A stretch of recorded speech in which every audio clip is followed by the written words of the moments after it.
जय हिंद दोस्तों। असफलता एक चुनौती है, इसे स्वीकार करो। क्या कमी रह गई देखो और सुधार करो। जब तक ना हो सफल नींद चैन को त्यागो तुम। संघर्ष का मैदान छोड़ मत भागो तुम। और कुछ किए ये बिना है जय जयकार नहीं होती। कोशिश करने वालों की कभी हार नहीं होती। कोशिश करने वालों की कभी हार नहीं होती। बाधाओं को पार करो, लक्ष्य को प्राप्त करो। आपकी सफलता की कहानी शुरू हो रही है। जीतने की आदत डालो, सफलता आपकी साथी होगी। अपने लक्ष्य को प्राप्त करने की दिशा में बढ़ो। तो आइए बच्चों, आज इसी ऊर्जा के साथ आज शाम 7 बजे मिलते हैं। तो जुड़ना ना भूलें। Only one YouTube channel. धन्यवाद बच्चों।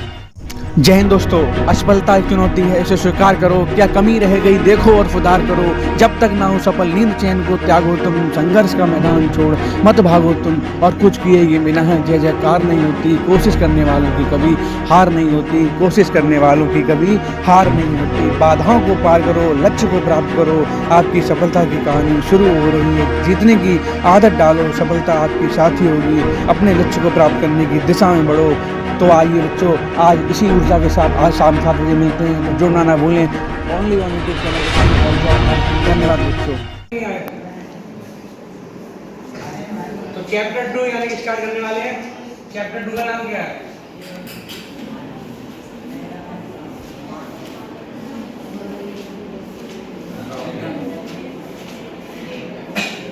चैप्टर 2 यानी कि मानव नेत्र का रंगों का इंद्रधनुष। इसके बारे में पढ़ेंगे। मात्र 1 या 1.5 घंटे क्लास होने वाली है, जिसमें चैप्टर 2 आप जो भी पढ़ चुके हैं मात्र 1.5 घंटे में इसका पूरा सुपड़ा साफ करने वाले हैं। और परीक्षा की दृष्टि से अति महत्वपूर्ण क्लास साबित होने वाली है। ठीक है, एक क्लास ऐसी जब चैप्टर आपका खत्म हो जाएगा, एक ही क्लास ऐसी रख जाएगी जिससे पूरा आप रिवीजन कर सकें। कम समय में बेहतरीन तैयारी करने के लिए सुविधा उपलब्ध की है, क्योंकि परीक्षा की घड़ी आपके नजदीक आने वाली है। मात्र 2 घंटे रह गए हैं, वो 2 महीने रह गए हैं। तो मतलब 2 महीने में जो कुछ करना है तो 2 महीने में करने वाला। ठीक है, तो पहली स्लाइड खोलें। तो पहली स्लाइड आपके सामने ये रही। मोटिवेशन लाइन के साथ शुरुआत करते हैं क्लास की कि ना संघर्ष ना तकलीफ। बोलिए ठीक है? अब ठीक है? आ रही सही? तुम्हें सुनाई दे रहा है सही? तो ठीक है, शुरुआत कर रहे हैं मोटिवेशन लाइन के साथ कि ना संघर्ष ना तकलीफ तो क्या खाक मजा है जीने में। ना संघर्ष ना तकलीफ तो क्या खाक मजा है जीने में। बड़े बड़े तूफान थम जाते हैं जब आग लगी हो सीने में। तो ठीक है, पहली स्लाइड खोल रहे हैं आपके सामने। दिखाई दे रहा है ये क्या है? लेंस। नेत्र, मानव नेत्र। जो भी इसके अंग हैं, जो भी भाग हैं, ठीक है, सारे के सारे पढ़ने वाले हैं। मानव नेत्र संबंधित जितनी भी परिभाषाएं हैं, जितनी भी हेडिंग है, सारी पढ़ने वाले। इसे देख लो, बिल्कुल दिखाई दे रहा है। कैसी आंखें हैं? गुलाबी,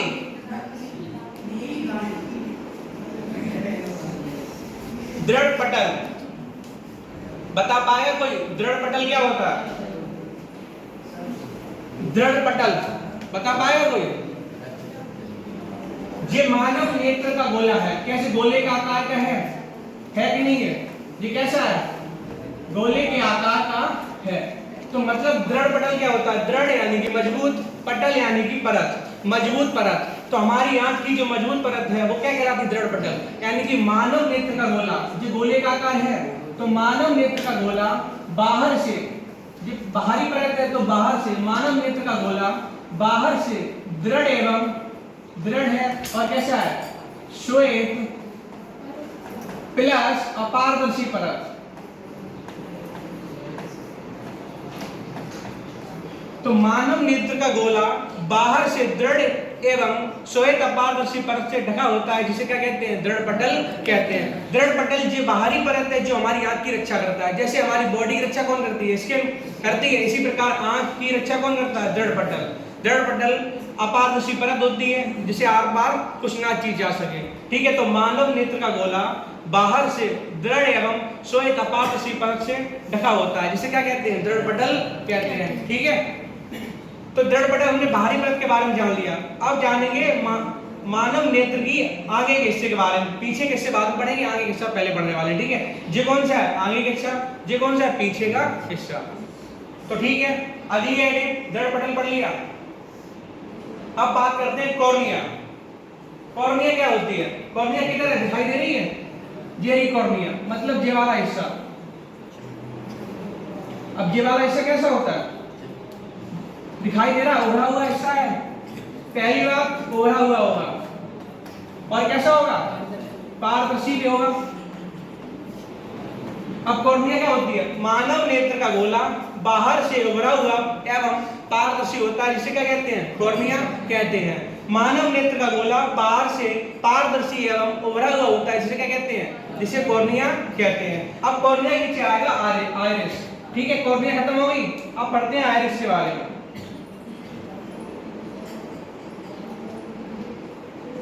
तो आइरिस क्या होता है, बता पाएगा कोई? आइरिस कौन सा हिस्सा है, ये वाला जो ऐसे हाथ के आकार का बना है, दिखाई दे रहा है। तो आइरिस क्या होता है, कॉर्निया के पीछे, आइरिस आ से मतलब आइरिस, आ से मतलब अपारदर्शी, तो आइरिस क्या होती है, अपारदर्शी। और कैसी होती है, रंगीन होती है।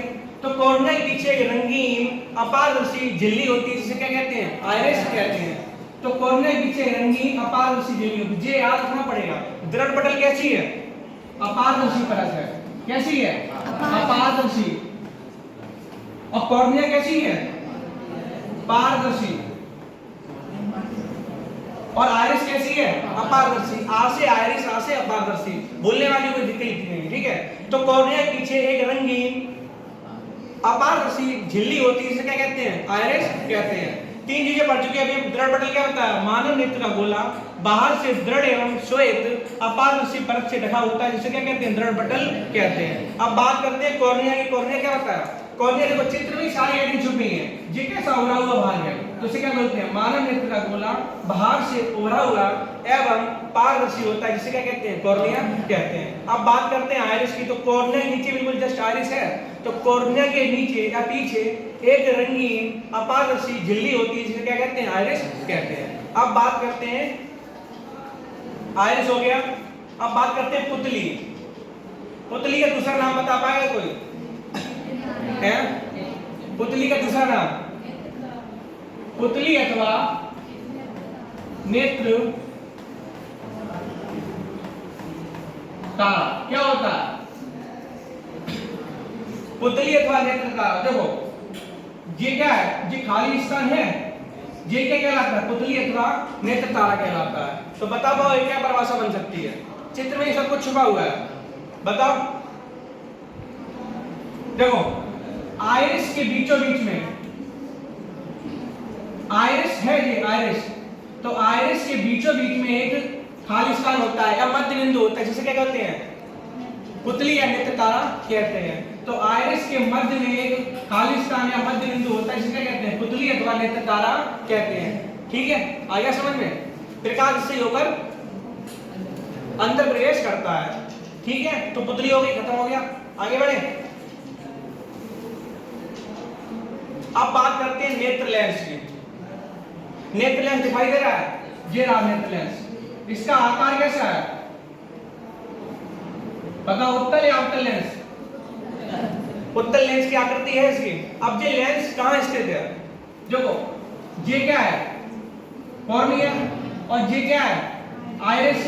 तो कॉर्निया, आइरिस के पीछे एक लेंस लगा होता है, ये आइरिस है, तो आइरिस के पीछे क्या है, एक लेंस है, जिसे क्या बोलते हैं, नेत्र लेंस कहते हैं। तो आइरिस के पीछे एक लेंस होता है, जिसे क्या बोलते हैं, नेत्र लेंस कहते हैं। ठीक है, क्या क्या पढ़ चुके हम, दृढ़ पटल पढ़ चुके हैं, नेत्र लेंस, कोरिना, आइरिस। अब आगे बढ़ते हैं जलीय द्रव।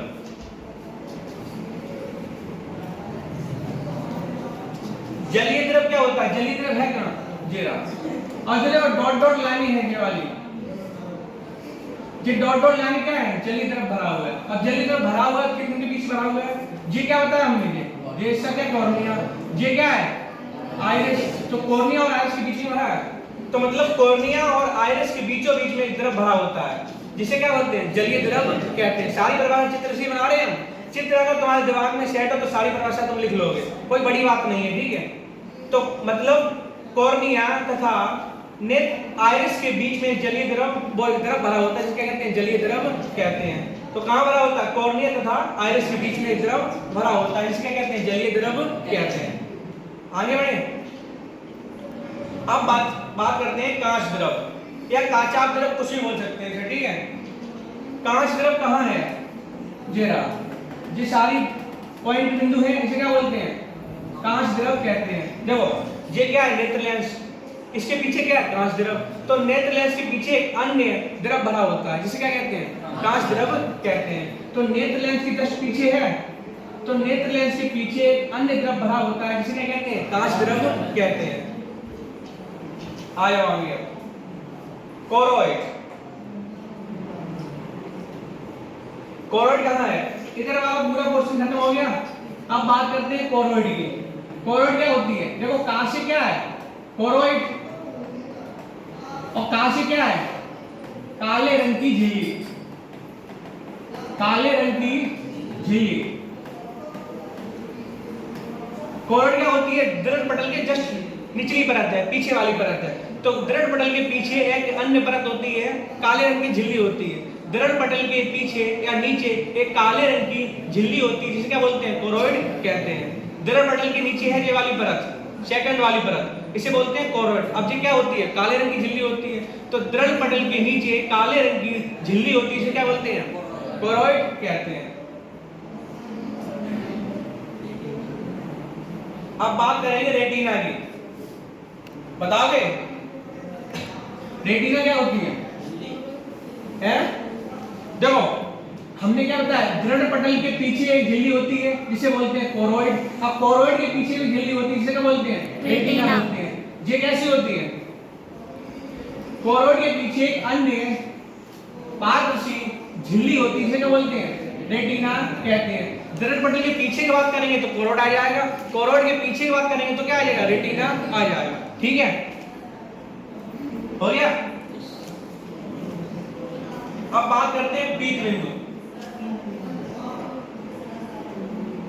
नाम से स्पष्ट है, पीत यानी कि पीला बिंदु।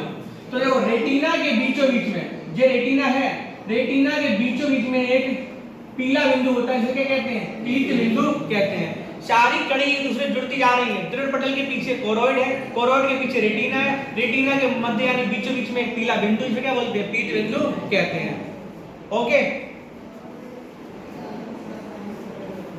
अंध बिंदु, अंध मींस अंधा, मतलब प्रकाश का कोई असर ना पड़े।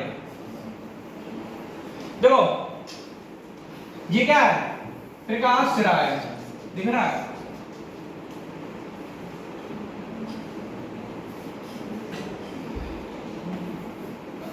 देखो प्रकाश सिरा से प्रकाश जा रहा है, कहां पड़ रहा है? रेटिना पर। प्रकाश सिरा से रेटिना से होकर जाने वाला प्रकाश, मतलब हमारी आंख पर कोई असर नहीं पड़ता है। ठीक है, तो हमारी आंख पर कुछ भी असर ना पड़े, प्रकाश का कोई हमारी आंख पर कोई असर ना पड़े, उसे क्या बोलते हैं? अंध बिंदु बोलते हैं। अंध मतलब अंधेरा। ठीक है, अंध मतलब अंधेरा। ठीक है, तो मतलब इससे प्रकाश को कोई असर पड़ेगा नहीं, पड़ने वाला है। तो सारी परिभाषाएं तुम बना नहीं लिख सकते हो, मतलब पूरी चित्र के माध्यम से। प्रकाश राशि होकर जाने वाला प्रकाश रेटिना में पड़ता है और इससे क्या होता है? हमारी आंख पर कोई प्रभाव नहीं पड़ता है, जिसे क्या बोलते हैं? अंध बिंदु बोलते हैं। ठीक है, हो गया सबका निपटारा, मानव नेत्र खत्म। एपीजे अब्दुल कलाम से परिचित कराएं, मिल लिया एपीजे अब्दुल कलाम से।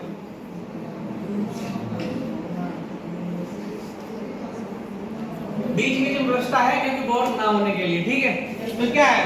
मायूस मत हो जिंदगी से, मायूस मत हो जिंदगी से, कभी भी तेरा नाम बन सकता है। अगर दिल में हो आग और हौसले में बुलंद तो अखबार बेचने वाला भी कलाम बन सकता है। तो अखबार बेचने वाला भी एपीजे अब्दुल कलाम बन सकता है। ठीक है, तो मायूस मत होना है जिंदगी से, कभी भी तुम्हारा नाम बन सकता है। दिन क्या सभी एक जैसे रहते हैं? एक जैसे दिन नहीं रहते हैं।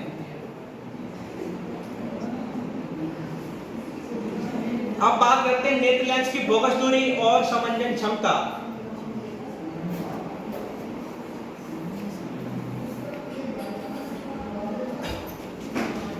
पहले पढ़ेंगे फोकस दूरी के बारे में, उसके बाद क्या पढ़ेंगे? समंजन क्षमता। तो फोकस दूरी बता पाएंगे क्या होती है? बताओ। जब वस्तु अनंत पर रखी हो।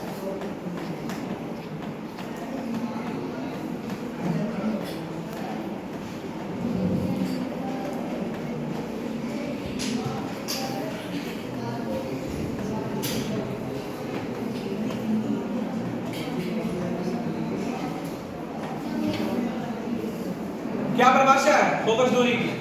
नेत्र लेंस से रेटिना तक की दूरी क्या कहलाती है? फोकस दूरी कहलाती है। तो नेत्र लेंस से रेटिना तक की दूरी फोकस दूरी कहलाती है। अब बात करते हैं समंजन क्षमता की। अब देखो फोकस दूरी पढ़ ली हमने, तो फोकस दूरी को एडजस्ट करना, फोकस दूरी को एडजस्ट करना, एडजस्ट मतलब समायोजित करना, कम या ज्यादा करना, क्या कहलाता है? फोकस दूरी कहलाता है। तो नेत्र लेंस की फोकस दूरी को कम या ज्यादा करने की क्षमता को नेत्र लेंस की समंजन क्षमता कहते हैं, मतलब एडजस्ट करना। ठीक है, एडजस्ट मतलब समायोजित करना। तो नेत्र लेंस की फोकस दूरी को एडजस्ट करने की क्षमता क्या कहलाती है? समंजन क्षमता कहलाती है। अब बात करते हैं जबरदस्त, जब वस्तु कहाँ अनंत पर रखी हो तो फोकस दूरी कैसी होगी नेत्र लेंस की? नेत्र लेंस की फोकस दूरी कैसी होती है? अधिक होती है। जब वस्तु अनंत पर रखी हो तो नेत्र लेंस की फोकस दूरी अधिक होती है, और जब वस्तु नजदीक यानी कि पास यानी कि निकट रखी हो तो सबसे कम होती है फोकस दूरी। अनंत पर रखी होगी तो फोकस दूरी सबसे अधिक होती है। अब मतलब पास रखी हो तो क्या होगी? फोकस दूरी हमेशा कम होती है। 2 पॉइंट याद रखने हैं। जब वस्तु अनंत पर रखी हो तो फोकस दूरी कैसी होती है? अधिक, और जब वस्तु पास रखी हो तो फोकस दूरी कम।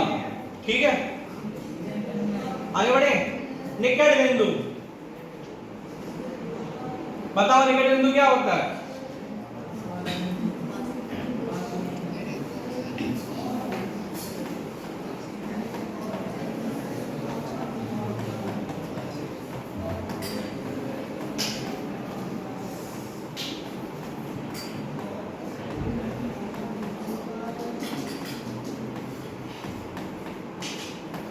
देखो अखबार पढ़ते हो, अखबार पास रखते हो तो क्षमता ज्यादा लगती है पढ़ने के लिए। तो मतलब निकट बिंदु मतलब कोई वह अधिकतम बिंदु जिसमें निकट रखी वस्तु को देखने के लिए हमें अधिक समय क्षमता का यूज करना पड़ता है, तो कौन सा कहलाता है? निकट बिंदु कहलाता है। अखबार पढ़ते हैं ज्यादा जोर पड़ता है हमारी आंखों में, क्षमता हमें ज्यादा लगानी पड़ती है। तो मतलब जो पास रखी वस्तु है उसमें समय क्षमता कैसी लगाते हैं? अधिक लगाते हैं। तो वो कौन सा बिंदु कहलाता है? निकट बिंदु। अब स्वस्थ नेत्र के लिए निकट बिंदु कहां पर होता है? 25 सेंटीमीटर पर होता है। ठीक है, ये ऑब्जेक्टिव क्वेश्चन बनता है यहाँ पर। निकट बिंदु के लिए स्वस्थ आंख के लिए निकट बिंदु कहां पर होता है? 25 सेंटीमीटर दूरी पर होता है। अगर वस्तु पास रखी है तो अधिक समय क्षमता लगाएंगे, उसे बोलते हैं निकट बिंदु। दूर बिंदु जस्ट अपोजिट। दूर बिंदु क्या होता है? कोई वस्तु दूर रखी है, क्या दूर रखी है तो समय क्षमता कैसे लगाएंगे?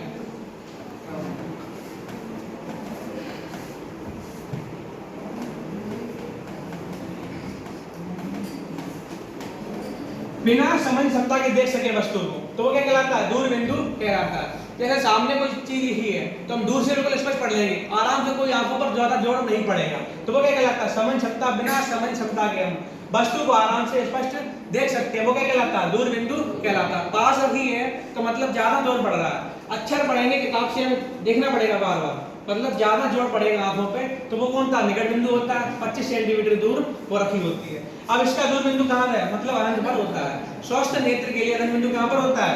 अनंत पर होता है। ठीक है, अगर वस्तु पास रखी है तो समझ क्षमता अधिक लगने वाली है, अगर वस्तु दूर रखी है तो समझ क्षमता कम लगने वाली है। ठीक है, फैक्ट में पढ़ो, बिल्कुल कम पढ़ो। आगे बढ़ते हैं दृष्टि क्षेत्र। अब आंख का कोई दृष्टि क्षेत्र भी होगा, आंखें हैं तो एक आंख का अलग होगा, 2 आंख का अलग होगा, होगा ना होगा? तो बताओ एक आंख का दृष्टि क्षेत्र कितना होता है? एक आंख का दृष्टि क्षेत्र, दृष्टि क्षेत्र कितना होता है? 150 डिग्री। ठीक है, अब दोनों आंख के लिए कितना हो जाए? 180। दोनों आंख के लिए कितना हो जाए? 180। ठीक है, तो दृष्टि क्षेत्र एक आंख के लिए कितना होता है? 150, और दोनों आंख के लिए कितना होगा? 180। कोई दिक्कत? आगे बढ़े।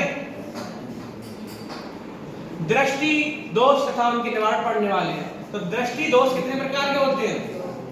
दृष्टि दोष कितने प्रकार के होते हैं? कौन कौन से?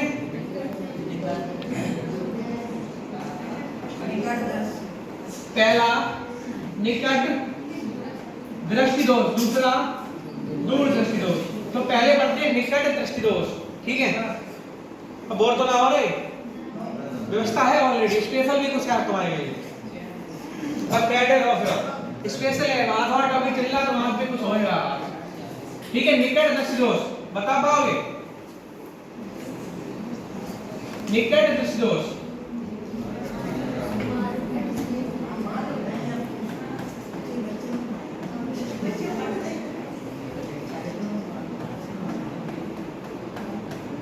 अपना शॉर्ट फॉर्म चलता है। वह दोष जिसमें पास रखी वस्तु तो स्पष्ट रूप से दिखाई देती है परंतु दूर रखी वस्तु स्पष्ट रूप से नहीं दिखाई देती है, निकट दृष्टि दोष कहलाता है। देखो नाम से स्पष्ट है, निकट दृष्टि दोष यानी कि निकट वाली वस्तु तो दिखाई देगी और दूर रखी वस्तु नहीं दिखाई देगी। तो नाम से स्पष्ट है, परिभाषा को टेंशन की बात ना, फिर हेडिंग से पूरी परिभाषा याद होने वाली है। निकट यानी निकट वस्तु दिखाई देगी तो दूर में दूर की वस्तु दिखाई देगी। तो वह दोष जिसमें हमें पास रखी वस्तु तो स्पष्ट रूप से दिखाई देती है परंतु दूर रखी वस्तु स्पष्ट रूप से नहीं दिखाई देती है, निकट दृष्टि दोष कहलाता है। ठीक है, अब बात करते हैं इसके कारण और निवारण की। तो क्या कारण होता है? दोष के कारण बता पाएगा कोई? दो कारण होते हैं इसके, पहला कारण और दूसरा कारण। तो पहला कारण क्या होता है? नेत्र लेंस की वक्रता त्रिज्या का बढ़ जाना। वक्रता त्रिज्या यानी कि आर का बढ़ जाना और फोकस दूरी का कम हो जाना। ये तो रहा पहला पॉइंट, नेत्र लेंस की वक्रता त्रिज्या का बढ़ जाना और फोकस दूरी का कम होना। ठीक है, दूसरा पॉइंट की बात करते हैं तो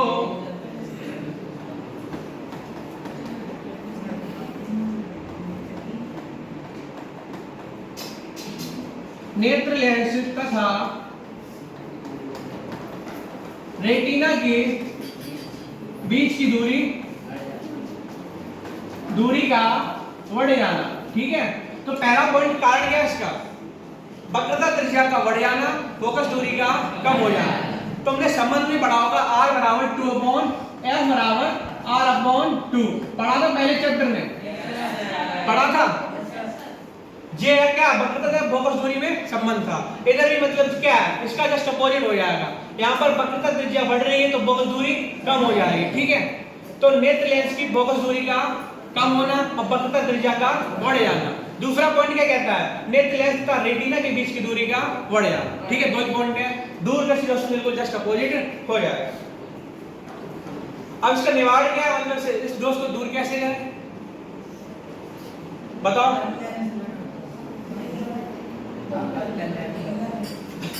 निवारण क्या होता है?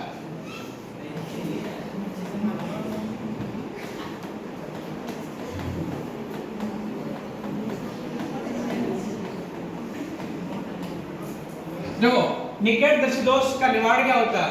इस दोष से पीड़ित व्यक्तियों के चश्मे में अवतल लेंस का यूज करते हैं। तो इस दोष से जो भी व्यक्ति पीड़ित होगा उसे क्या कौन सा यूज करेंगे? अवतल लेंस का प्रयोग करते हैं। ठीक है, तो हमने क्या बोला? निकट दृष्टि दोष क्या होता है? वह दोष जिसमें हमें पास रखी वस्तु तो स्पष्ट रूप से दिखाई देती है परंतु दूर रखी वस्तु स्पष्ट रूप से नहीं दिखाई देती है, निकट दृष्टि दोष कहलाता है। कारण क्या होता है? फोकस दूरी का कम हो जाना, रेटिना के वक्रता त्रिज्या का बढ़ जाना और फोकस दूरी का कम हो जाना। दूसरा पॉइंट क्या होता है? नेत्र लेंस की रेटिना के बीच की दूरी का बढ़ जाना। और निवारण क्या? अवतल लेंस का यूज करते हैं। दूर दृष्टि दोष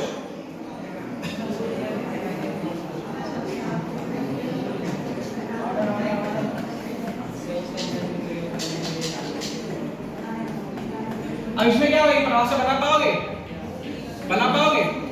वह दोष जिसमें हमें दूर रखी वस्तु तो स्पष्ट रूप से दिखाई देती है परंतु पास रखी वस्तु निकट दूर दृष्टि दोष कहलाता है। खत्म।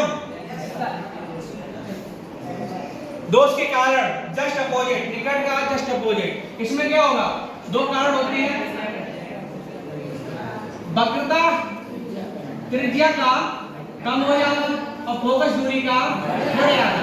शॉर्ट नोट्स बना सकते हो ऐसे ही, हिंदी हिंदी में लिखा करो, ऐसी पूरी परिभाषा बन जाएगी। मतलब वक्रता त्रिज्या का कम हो जाना, फोकस दूरी का बढ़ जाना और नेत्र लेंस और रेटिना के बीच की दूरी का, नेत्र लेंस और रेटिना के बीच की दूरी का, उसमें क्या था? बढ़ रही थी, इसमें क्या होगा? कम हो रहा है। एरो नीचे गिर रहा है मतलब कम हो रहा है, एरो ऊपर जा रहा है मतलब बढ़ रहा है। ठीक है, तो दोष क्या है? वक्रता त्रिज्या का कम होना, फोकस दूरी का बढ़ जाना। दूसरा पॉइंट कहता है नेत्र लेंस और रेटिना के बीच की दूरी का कम हो जाना। ठीक है, अब देखो इसका निवारण देखिए। निवारण क्या है? कौन सा लेंस यूज करेंगे? उत्तल लेंस यूज करते हैं। ठीक है, तो इस दोष से पीड़ित व्यक्तियों के चश्मे में उत्तल लेंस का यूज करते हैं। पहले पढ़ के आए थे कुछ इस चैप्टर को, ना पढ़ के आए तो बाद में पढ़े, पेपर होंगे तभी। देर हो जा रही है, एक सब्जेक्ट ना है और 2 महीने रह गए फिर।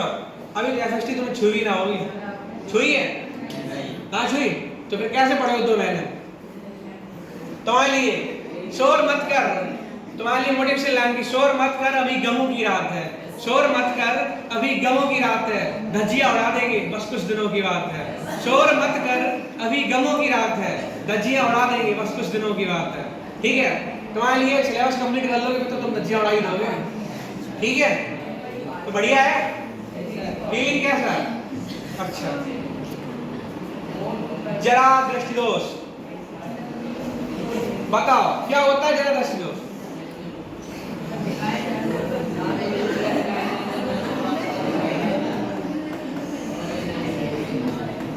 देखो ये क्या दिख रही है? पास की वस्तु क्या दिखाई दे रही है इससे स्पष्ट? ये क्या दिख रहा है? दूर की वस्तु क्या दिखाई दे रही है स्पष्ट? तो जरा दृष्टि दोष क्या होता है? वो गाना सुना, जरा देख मेरा दीवाना बन के तेरे बिना दिल ना लगे। तो ये सिस्टम है यहाँ पर, ना तो पास की वस्तु दिखाई देगी ना दूर की दिखाई देगी। तो जरा दृष्टि दोष कौन सा है? इसमें में ना तो पास रखी वस्तु स्पष्ट रूप से दिखाई देती है और ना ही दूर रखी वस्तु स्पष्ट रूप से दिखाई देती है। वह दोष कौन सा कहलाता है? जरा दृष्टि दोष कहलाता है। इसमें क्या होता है? कारण क्या होता है इसकी? समझने क्षमता घट जाती है। तो कारण लिखेंगे यहाँ पर, समझने क्षमता कैसी होती है? घट जाती है। ठीक है, तो कारण क्या है? जरा से उसका होता है जिसमें ना तो पास रखी वस्तु स्पष्ट रूप से दिखाई देती है, ये कौन सी है? पास, और ये कौन सी है? दूर। ना तो पास ही दिखाई दे रही है ना ही दूर की दिखाई दे रही है। कौन सा दोष कहलाता है? जरा दोष कहलाता है। कारण क्या है? समझने क्षमता का घट जाना। ठीक है, और ये कब दोष होता है? बुढ़ापे पे, समझ गए? निवारण बताओगे? इलाज तो है इसका, कुछ तो इलाज है, निवारण तो है ही इसका।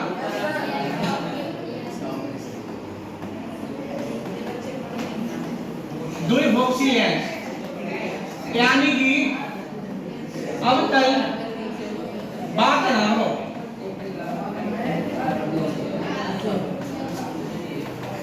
व्यवस्थाएं हैं तुम्हारे लिए, सब व्यवस्थाएं, लेकिन बातें ना हो। द्विभोक्षी लेंस अवतल प्लस उत्तल दोनों का यूज करते हैं। अब तीनों के बारे में निपटारा करते हैं। देखो, निकट और दूर, इधर लिख दिया हमने अवतल, एक तरफ लिख लिया हमने उत्तल। तुम्हें कंफ्यूजन होगी कि निकट में अवतल यूज करें कि उत्तल यूज करें। तुम्हें दूर में कंफ्यूजन होगी कि अवतल करें यूज करें। सिर्फ 1 सेकंड का खेल है, सारी कंफ्यूजन दूर। ये बताओ निकट में और दूर में कौन बड़ा है शब्दों में? मतलब वर्ड, इसके 1 वर्ड 2 वर्ड, इसमें 3 वर्ड है, तो इनमें कौन सा बड़ा है? निकट या दूर? निकट। निकट। इसमें बताओ कौन सा बड़ा है?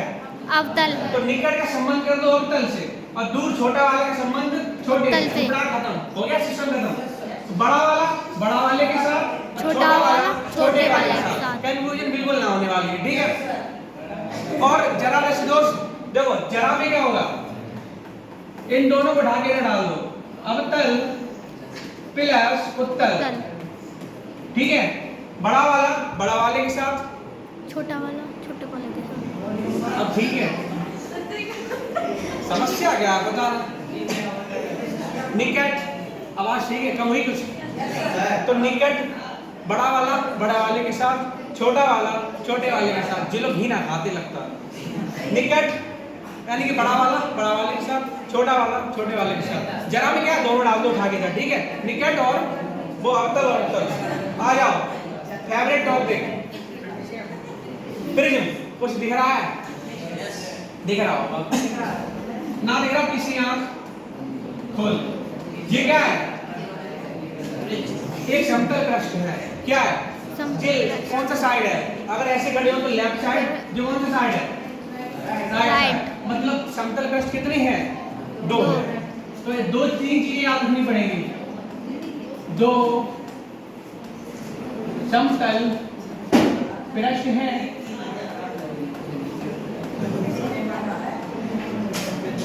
समांगी है और प्लस पारदर्शी है।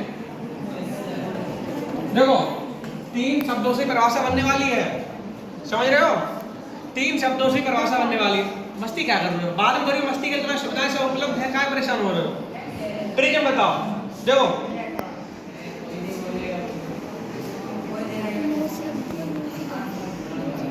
देखो परिभाषा देखो कैसे बनती है, सीख लो।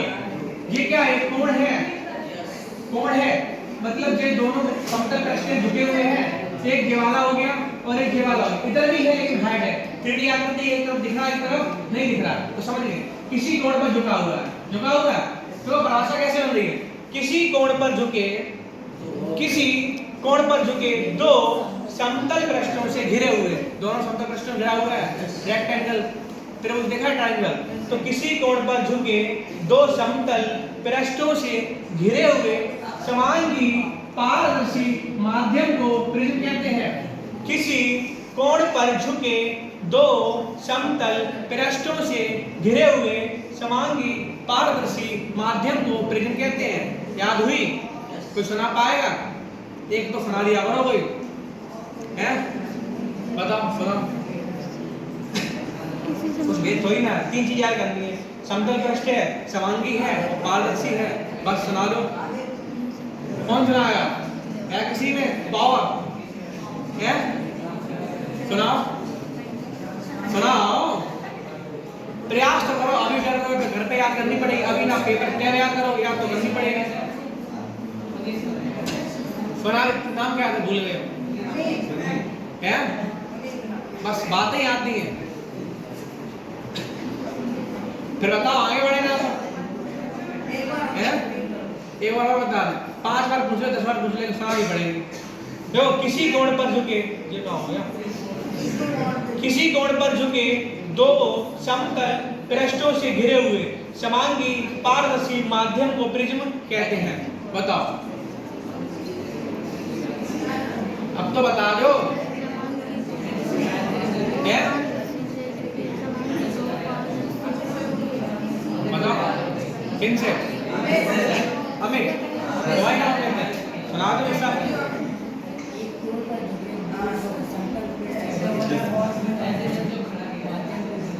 समझिए, किसी कोण पर झुके दो समतल पृष्ठों से घिरे हुए समांगी पारदर्शी माध्यम को प्रिज्म कहते हैं। आगे बढ़े, खत्म ही होने वाली प्रैक्टिस, वो 30 स्लाइड होंगी, 45 है टोटल। क्या दे? प्रिज्म के पदार्थ के लिए अपवर्तनांक का सूत्र, अपवर्तनांक को किससे लिखते हैं? स्मॉल एन से।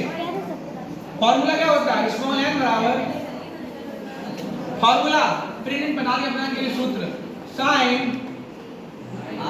a plus del m upon 2 पूरे के बटे sin a/2।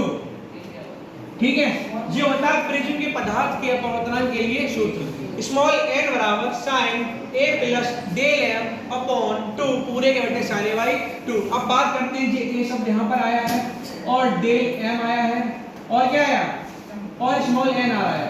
बता पाओ ये क्या होती है जी? ये क्या है? पढ़ो, चैप्टर खत्म हो गया, बैठे हुए प्रिज्म दिक्कत हो जाएगी, 2 महीने रह गए, बहुत सब्जेक्ट है।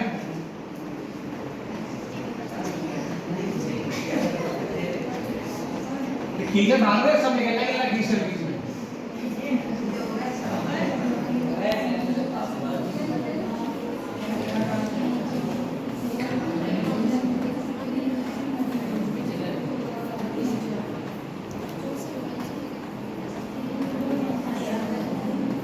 देखो फॉर्मूला क्या होता है? प्रिज्म के पदार्थ के अपवर्तनांक के लिए सूत्र होता है, सिर्फ सूत्र इंपॉर्टेंट है, न्यूमेरिकल में जो यूज होगा ये फॉर्मूला यूज होने वाला है और कुछ नहीं जरूरत है। ठीक है, तो स्मॉल n बराबर sin a plus del m upon 2 पूरे के बटे sin a/2। जहां a का मतलब क्या होता है? प्रिज्म का कोण, डेल m का मतलब क्या होता है? अल्पतम विचलन कोण, और n का मतलब क्या होता है? प्रिज्म के पदार्थ का अपवर्तनांक होता है। ठीक है, तो समझ गए ये क्या है? कोण मान रहा, प्रिज्म के आकार है ये। ठीक है, समझ गए? जहां पर क्या है? Small n sin a plus del m upon 2 sin a/2। इसका सूत्र क्या होता है? ये चित्र है इसका और ये क्या फॉर्मूला है। सिर्फ हमें फॉर्मूला ही पता होना चाहिए, ठीक है, और कोई इंपॉर्टेंट नहीं।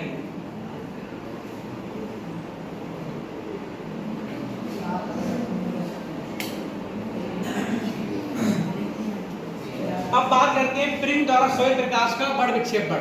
तो बड़ विक्षेपण क्या होता है? बड़े विक्षेपण बता पाएगा? देखो ये क्या है? ये प्रिज्म है और ये क्या है? अबे रुक गया बस। व्हाइट सनलाइट यानी कि श्वेत सूर्य का प्रकाश। और ये क्या है? अब पूरी परिभाषा देख लो। प्रिज्म द्वारा श्वेत प्रकाश का बड़ विक्षेपण। तो बड़ा विक्षेपण क्या होता है? देखो यहां से स्टार्ट कर रहे हैं। जो श्वेत प्रकाश आ रहा है तो देखो जब कोई श्वेत प्रकाश की किरण किसी प्रिज्म से होकर गुजरती है, तो जब कोई श्वेत प्रकाश की किरण प्रिज्म से होकर गुजरती है तो वह अपने अवयवी रंगों में विभक्त हो जाती है। इस घटना को बड़ विक्षेपण कहते हैं। जब कोई श्वेत प्रकाश की किरण किसी प्रिज्म से होकर गुजरती है तो क्या होता है? तो वह अपने अवयवी रंगों में विभक्त हो जाती है। इस घटना को बड़ विक्षेपण कहते हैं। कौन कौन से रंग है? रेड दो तरीके हैं याद करने।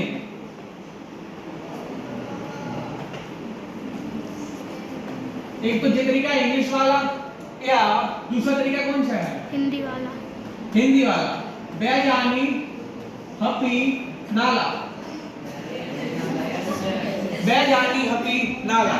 बै से बैगनी, जा से जामुनी, नी से नीला, हा से हरा, पी से पीला, ना से नारंगी, ला से लाल। तो ठीक है, समझ गए? या फिर बिल्कुल गौर से याद कर सकते हैं, ये भूल भी सकते हो। ये बैजानी, हपी, नाला ना भूलने वाले हो कभी। ठीक है? तो यानी कि बड़ विक्षेपण क्या होता है? जब सूर्य का प्रकाश, जब कोई श्वेत प्रकाश की किरण किसी प्रिज्म से होकर गुजरती है तो वह अपने अवयवी रंगों में विभक्त हो जाती है। इस घटना को बड़ विक्षेपण कहते हैं। और ये किसने प्रैक्टिकल किया? बता पाए हो? न्यूटन बाबा थे, सर आइजैक न्यूटन। कब किया था? सर बता पाएगा कोई? बता दो गुस्सा में, बता दो। यही है कि दूसरी है? यही है, पक्का बता। देखो सर आइजैक न्यूटन ने 1866 क्या किया था? इन्होंने किया कि प्रिज्म था, श्वेत प्रकाश की किरण गिरा रहे हैं इस पे, तो क्या होता है? दूसरी तरफ एक रंगीन पट्टी बन जाती है। सुन आ रहे हो? बिल्कुल मस्ती चल रही पीछे, मस्ती कर ले भैया, जो इंपॉर्टेंट टॉपिक चल रहे हैं। सर आइजैक न्यूटन ने क्या किया था? सन 1866 ईस्वी किया था कि यानी कि जब कोई सूर्य का प्रकाश, श्वेत प्रकाश किरण किसी प्रिज्म से होकर जाते हैं। बातें होने लगी। सर इसका टेस्ट है, इसे जाना है। तुम्हारा टेस्ट है कितने बजे से? 9 बजे से 55 हो गए। देखो सर आइजैक न्यूटन ने क्या किया था? सन 1866 में एक प्रैक्टिकल क्या किया था? जब कोई श्वेत प्रकाश किरण प्रिज्म से होकर जाते हैं तो क्या होता है? प्रिज्म के दूसरी ओर या दूसरे पर्दे पर एक रंगीन पट्टी बन जाती है। ये उन्होंने प्रैक्टिकल किया था। इसे क्या कहते हैं? बड़ विक्षेपण कहते हैं। इसके दूसरी तरफ रंगीन पट्टी बन जाती है। और रंगीन पट्टी में कितने कलर होते हैं? 7 कलर। कौन कौन से? बैजानी, हपी, नाला। ठीक है, बड़े विक्षेपण खत्म होता हुआ आगे बढ़े।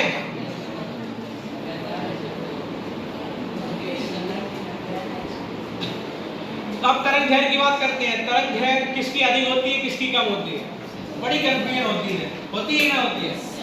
कंफ्यूजन की दूर करने वाले हैं। देखो रंग है, एक तरफ क्या है? तरंग दैर्घ्य। तो लाल, नारंगी, पीला, हरा, नीला, जामुनी और बैंगनी। तो बढ़ते क्रम से आ रहे हैं, नीचे घटते क्रम में। ठीक है, तो लाल की बात करते हैं, कितना होता है? 7800 एंगस्ट्रॉम से लेकर 6400 एंगस्ट्रॉम तक लाल की होती है। बात है ना करो बिल्कुल। नारंगी की बात करते हो, हमने कहा खत्म किया 78 से 64 तक, जो भागे में ले आओ। 64 से स्टार्ट कर दो 6000 तक। ठीक है, अब जो लास्ट खत्म किया वो भागे में ले आओ। अब पीला की हो जाएगी 6000 से लेकर 5700 तक। अब हमने खत्म क्या किया? 5700 पे। हरा क्या हो जाएगी? 5700 से लेके 5000 तक। 5000 खत्म किया हमने तो पीला नीला क्या हो जाएगी? 5000 से लेके 4600 एंगस्ट्रॉम तक। अब 4600 पे खत्म किया तो 4600 आगे आ जाएगा और जामुनी की हो जाएगी 4600 लेके 4300 एंगस्ट्रॉम तक। अब बैंगनी 4300 खत्म, 4300 आगे ले आओ, 4000 तक इसकी एंगस्ट्रॉम यानी तरंग दैर्घ्य हो जाएगी। ठीक है, तो तरंग दैर्घ्य की बात करते हैं। लाल की सबसे अधिक होती है और बैंगनी की सबसे कम होती है। हमें दो ही याद करनी है, एक अधिकतम वाली और एक न्यूनतम वाली। तो अधिकतम किसकी होती है? लाल की होती है और न्यूनतम किसकी होती है? बैगनी की। अब चलो एक क्वेश्चन पूछ रहा हूं यहाँ पर।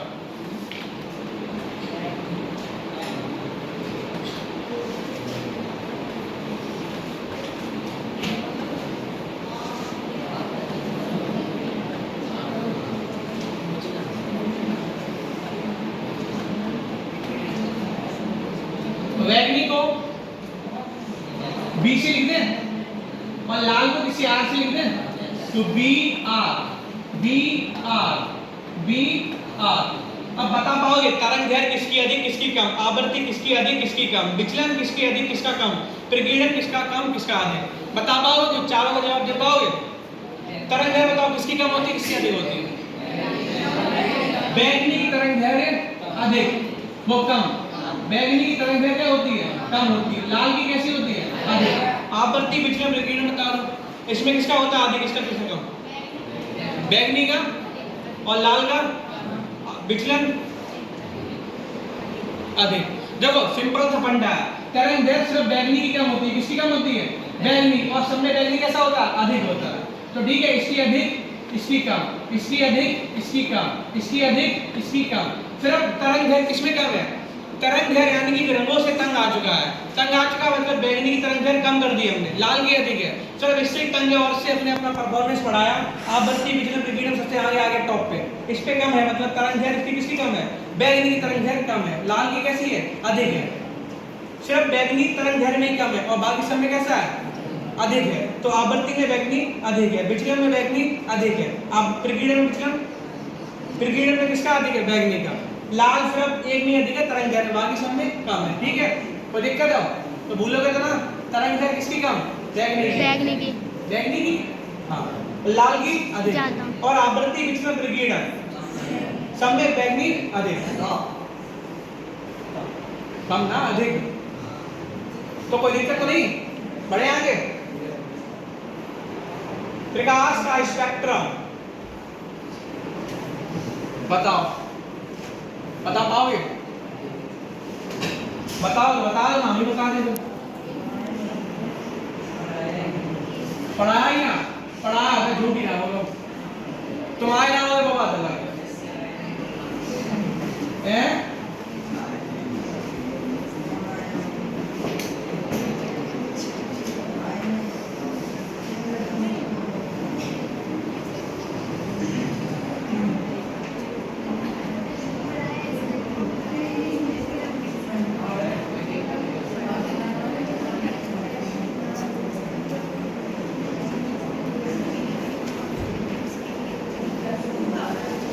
देखो प्रकाश का स्पेक्ट्रम क्या होता है, किसी को पता है कि क्या पता है?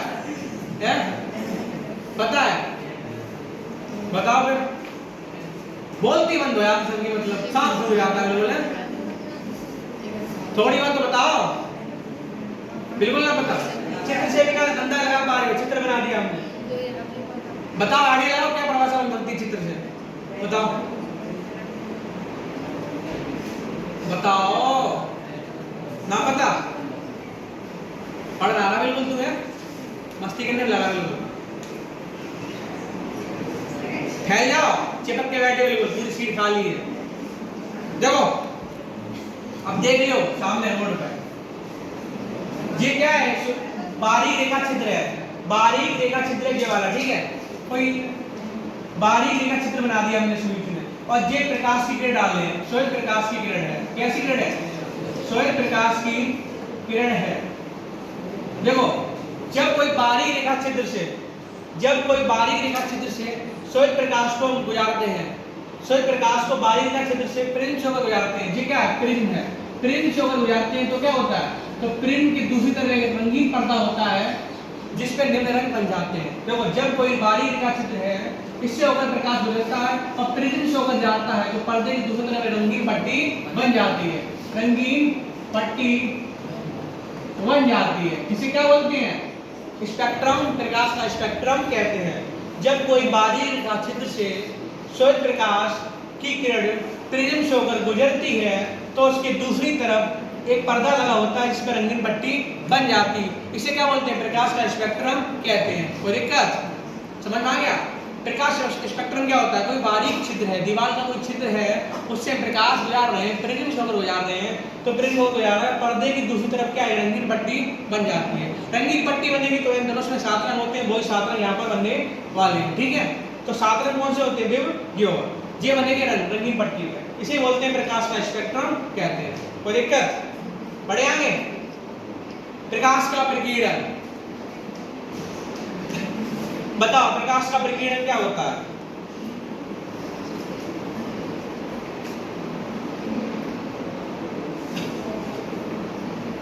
बताओ बताओ ये।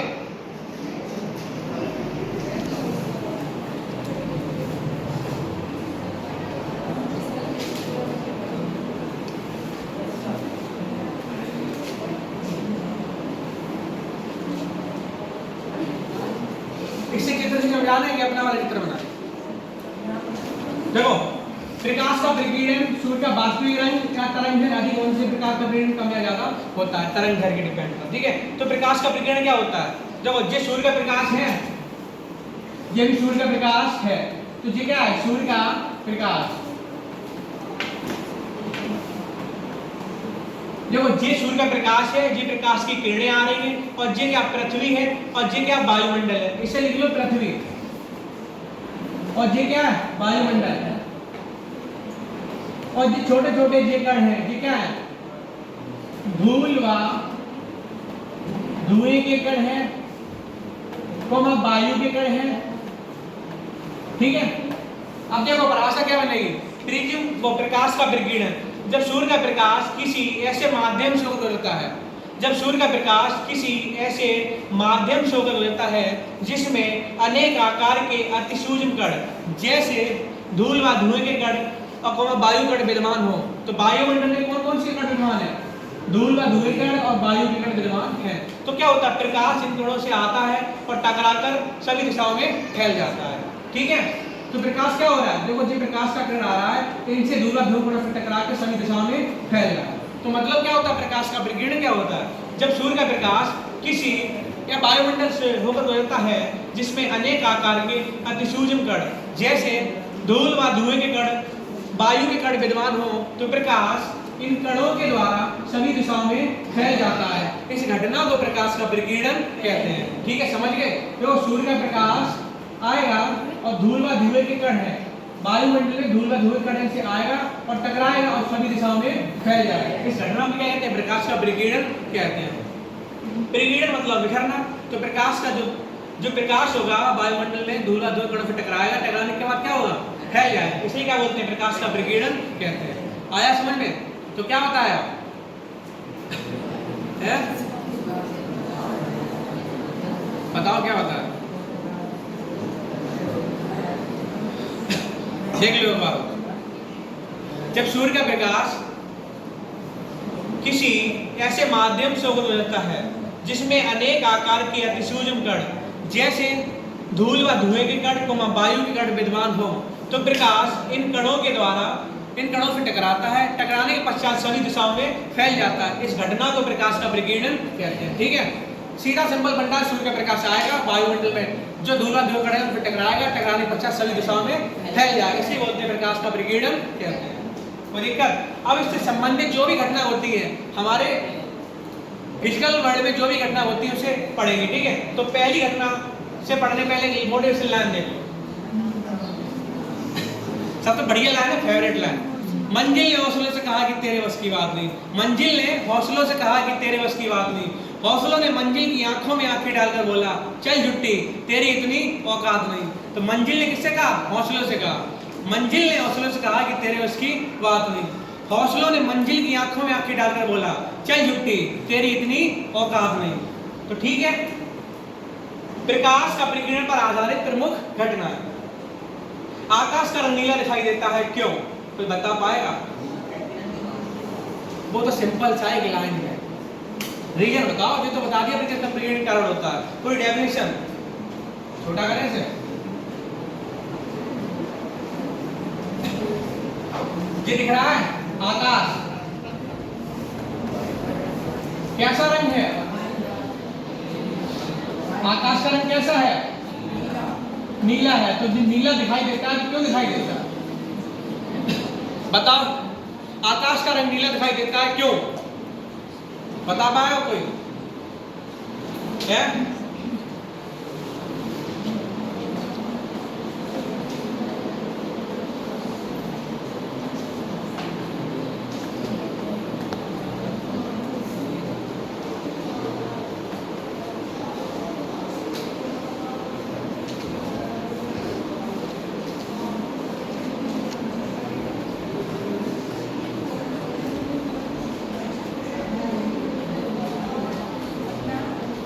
हाँ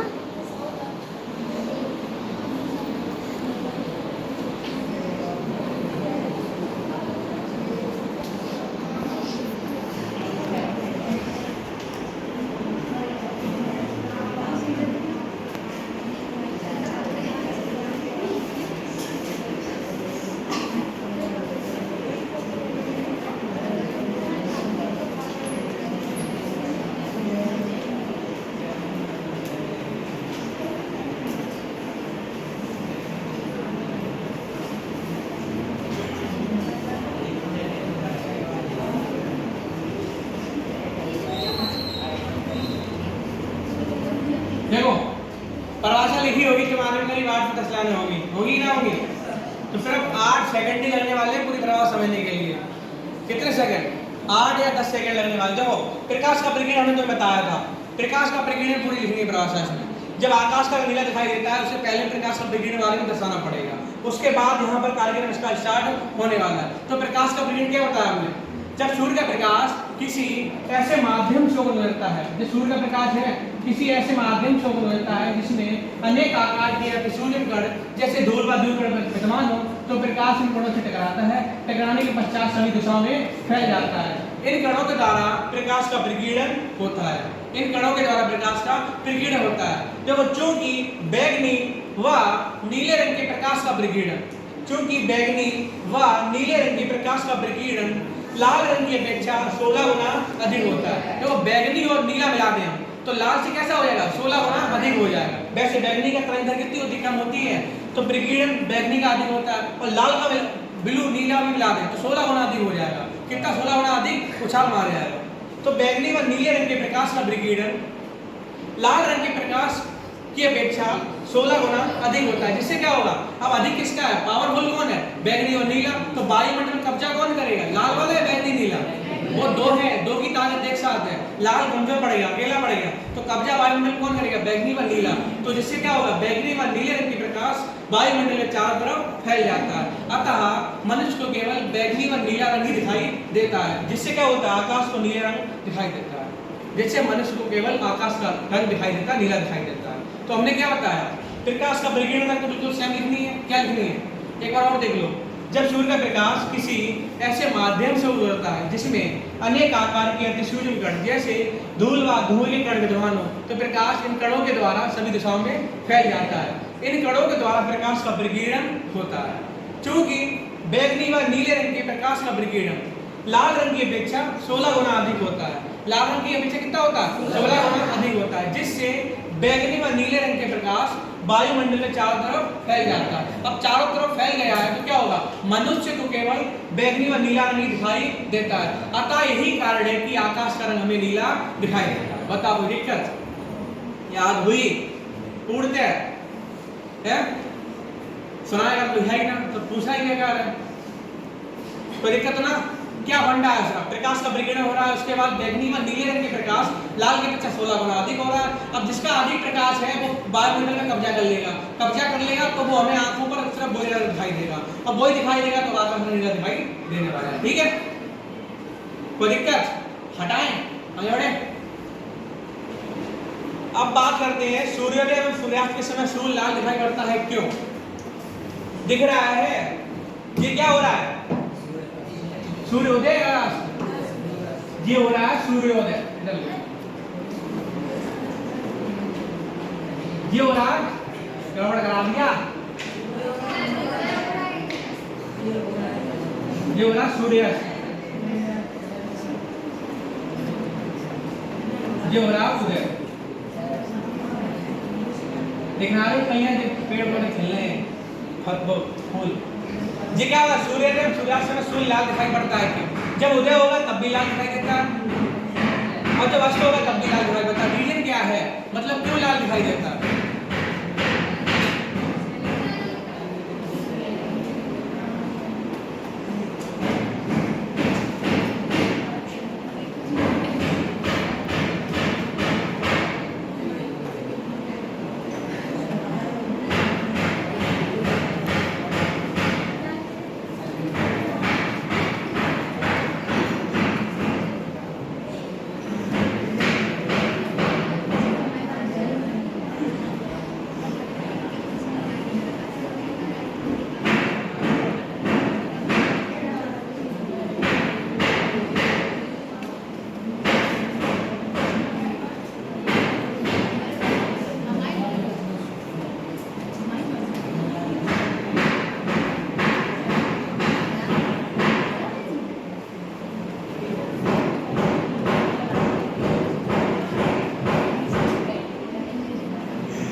देखो आकाश का नीला बताया तुमने, बिल्कुल सिर्फ 2 लाइन और इसमें ऐड होंगी, बिल्कुल सेम वही। कड़ी जुड़ती जा रही है, प्रकाश का प्रकीर्णन पढ़ा हमने, फिर आकाश का नीला पढ़ा, अब पढ़ रहे हैं सूर्य में सूर्यास्त में सूर्य लाल दिखाई देता है क्यों? तो क्या प्रकाश का प्रकीर्णन तक तुम्हें सेम लिखना पड़ेगा। क्या लिखना पड़ेगा? जब सूर्य का प्रकाश किसी ऐसे माध्यम से होता है जिसमें अनेक आकार के सूक्ष्म कण जैसे धूल का 2 कण विद्यमान हो, तो प्रकाश इन कणों के द्वारा सभी दिशाओं में फैल जाता है। इन कणों के द्वारा प्रकाश का प्रकीर्णन होता है। प्रकाश का प्रकीर्णन तो हमने लिख दिया, अब लिखेंगे चूंकि बैंगनी व नीले रंग के प्रकाश का प्रकीर्णन लाल रंग की अपेक्षा 16 गुना अधिक होता है। यहाँ तक बिल्कुल सेम है, यहाँ तक बिल्कुल सेम है। अब लिखेंगे पृथ्वी, जो पृथ्वी है सूर्योदय एवं सूर्यास्त में अधिक दूरी पर स्थित होती है। पृथ्वी क्या होती है? सूर्य से अधिक स्थित होती है, अधिक दूरी पर। तो क्या होता है? पृथ्वी सूर्योदय एवं सूर्यास्त के समय अधिक दूरी पर स्थित होने के कारण, अधिक दूरी पर स्थित होने के कारण मनुष्य को केवल लाल रंग ही दिखाई पड़ता है। क्या होता है? लाल रंग ही दिखाई पड़ता है, जिससे क्या होता है? अतः सूर्योदय सूर्यास्त में सूर्य लाल दिखाई पड़ता है। देखो क्या होगा, पृथ्वी जो है, पृथ्वी है सूर्य से कैसी है? अधिक दूरी पर स्थित है, अधिक दूरी पर कैसी है? स्थित है। तो प्रकीर्णन किसका अधिक है? बैंगनी का अधिक, लाल का कम होता है। जिसका कम होगा वो हमें दूर से स्पष्ट दिखाई देता है, ठीक है। जिसका प्रकीर्णन कम होगा वो हमें दूर से स्पष्ट दिखाई देता है। इसका ये क्वेश्चन है नीचे, मतलब खतरे के समय लाल रंग के बनाए जाते हैं, क्यों बनाए जाते हैं वो पढ़ने वाले हैं। जो प्रकाश का प्रकीर्णन था बिल्कुल सेम है। अब बैंगनी व नीले रंग के प्रकाश का प्रकीर्णन 16 गुना अधिक होता है किससे? लाल रंग की अपेक्षा। अब क्या होता है? पृथ्वी जो होती है वो सूर्योदय सूर्यास्त में अधिक दूरी पर स्थित होती है। कहाँ होती है? अधिक दूरी पर, सूर्य से अधिक दूरी पर स्थित होती है, जिससे क्या होता है? मनुष्य को केवल लाल रंग ही दिखाई पड़ता है। बैंगनी व नीला बिल्कुल विलुप्त हो जाता है, तो लाल रंग दिखाई देगा। अतः यही कारण है कि सूर्योदय सूर्यास्त में मनुष्य को लाल रंग दिखाई देता है। कोई दिक्कत? क्या बनता है?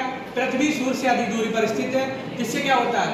लाल रंग का प्रकीर्णन ऐसे कम होता है तो वो हमें दूर से दिखाई, जिसका प्रकीर्णन कम होगा वो हमें दूर से दिखाई देंगे। तो यही तो कारण है कि सूर्योदय सूर्यास्त में सूर्य लाल दिखाई पड़ता है। कोई दिक्कत?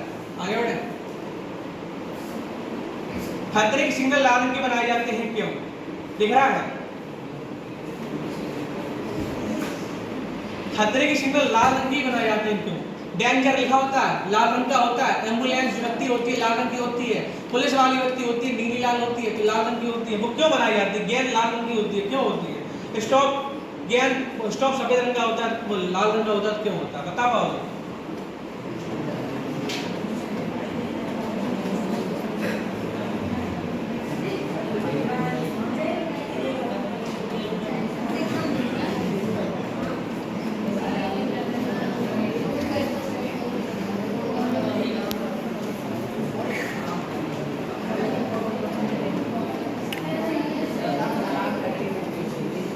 देखो रीजन क्या है? खतरे के सिग्नल में लाल रंग के दिखाई देते हैं, तो क्यों बनाए जाते हैं? तो खतरे के सिग्नल लाल रंग के इसलिए बनाए जाते हैं क्योंकि लाल रंग के प्रकाश का प्रकीर्णन सबसे कम होता है। अब जिसका प्रकीर्णन कम होगा वो हमें दूर से दिखाई देगा, दिखाई देगा। तो जो क्योंकि लाल रंग के प्रकाश का प्रकीर्णन सबसे कम होता है, अतः ये हमें दूर से ही दिखाई देते हैं, इसलिए खतरे के सिग्नल लाल रंग के बनाए जाते हैं। तो किसके कारण होते हैं? लाल रंग का प्रकीर्णन कारण होते हैं, वो हमें दूर से ही दिखाई देते हैं। अतः यही कारण है कि खतरे के सिग्नल लाल रंग के बनाए जाते हैं। कोई दिक्कत? तो क्या लिखेंगे, क्योंकि लाल रंग के प्रकाश का विकिरण सबसे कम होता है इसलिए हमें दूर से दिखाई देते हैं, अतः खतरे से लाल रंग के ही बनाए जाते हैं। बस समझ आ गया। ये लाल रंग की गेंद है, ये लाल रंग की है और ये भी डेंजर लाल रंग का है, तो इसलिए बनाए जाते हैं कि दूर से ये दिखाई दे रात में, मतलब सबसे कम होता है विकिरण, इस कारण हमें दूर से दिखाई देते हैं, अतः यही कारण है कि खतरे के सिग्नल लाल रंग के बनाए जाते हैं। पढ़ो। अंतरिक्ष से देखने पर आकाश का रंग काला दिखाई देता है, क्यों? ये व्यक्ति गया अंतरिक्ष में तो इसे क्या दिखाई देगा, जो है आकाश का रंग। अंतरिक्ष से पृथ्वी देख रहा है, आकाश का रंग कैसा दिखाई देगा, काला दिखाई देगा। रीजन क्या है? बोलो।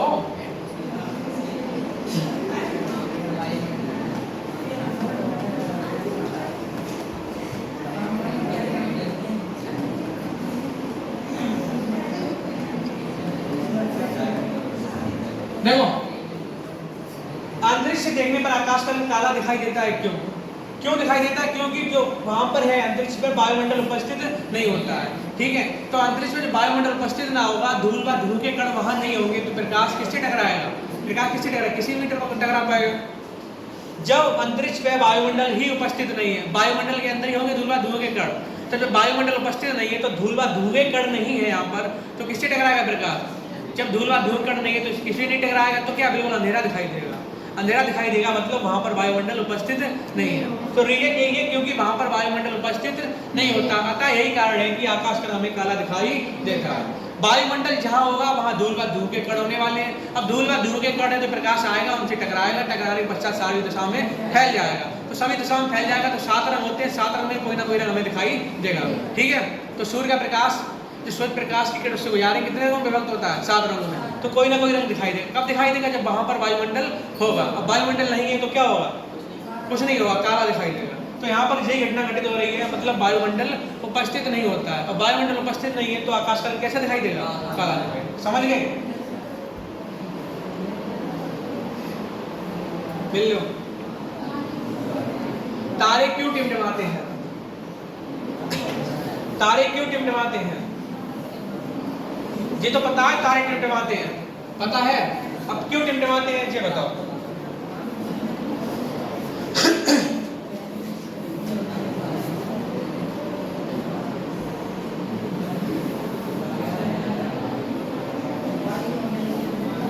तारे क्यों टिमटिमाते हैं? क्या रीजन है कि तारे टिमटिमाते हैं?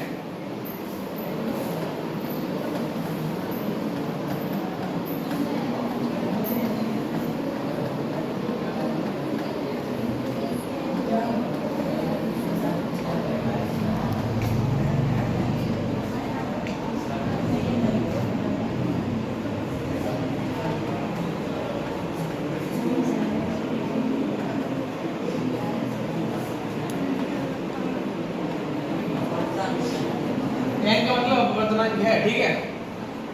तो जो गर्म और ठंडी परतें चलती हैं, मतलब गर्म और ठंडी परतों के कारण वायुमंडल अपवर्तनांक होता है, वो लगातार चेंज होता रहता है, बदलता रहता है, ठीक है। कभी गर्म चल रही तो कभी ठंडी परतें चल रही, तो वायुमंडल का अपवर्तनांक कैसा होगा? कम होगा, मतलब चेंज होता रहता है। अगर एक चले गर्म तो वही रहेगा, ठंडी चले तो वही रहेगा। मतलब क्या है? कभी गर्म चल रही हवा, कभी ठंडी हवा चल रही, तो क्या होगा? वायुमंडल का अपवर्तनांक लगातार चेंज होता रहता है। जिससे क्या होता है? अब जो तारे हैं, तारों से आने वाली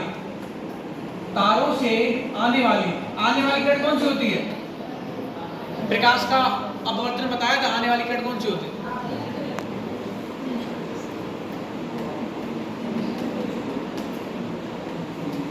देखो, गर्म और ठंडी परतों के कारण वायुमंडल का अपवर्तनांक लगातार बदलता रहता है, चेंज होता रहता है, जिससे तारों से आने वाली अपवर्तित किरणें अपना मार्ग बदल लेती हैं। जो मार्ग है इनका, जो किरणें आ रही है, जैसे सूर्य की किरणें आ रही है, इसी प्रकार तारों से आने वाली प्रकाश की किरणें अपना मार्ग कैसे होती है? बदल लेती हैं। ठंडी व गर्म परतों से कारण वायुमंडल का अपवर्तन लगातार बदलता रहता है, जिससे तारों से आने वाली अपवर्तित किरणें अपना मार्ग बदल लेती हैं। अतः प्रकाश के प्रकीर्णन के कारण तारे टिमटिमाते हुए नजर आते हैं। किसका कारण है? जो घटनाएं चल रही है प्रकाश के प्रकीर्णन पर, तो सभी घटनाएं किस पर होंगी? प्रकाश के प्रकीर्णन पर होती है। और तारों की जो होती है, तारों की आभासी स्थिति, आभासी मतलब आभास होता है, आभासी स्थिति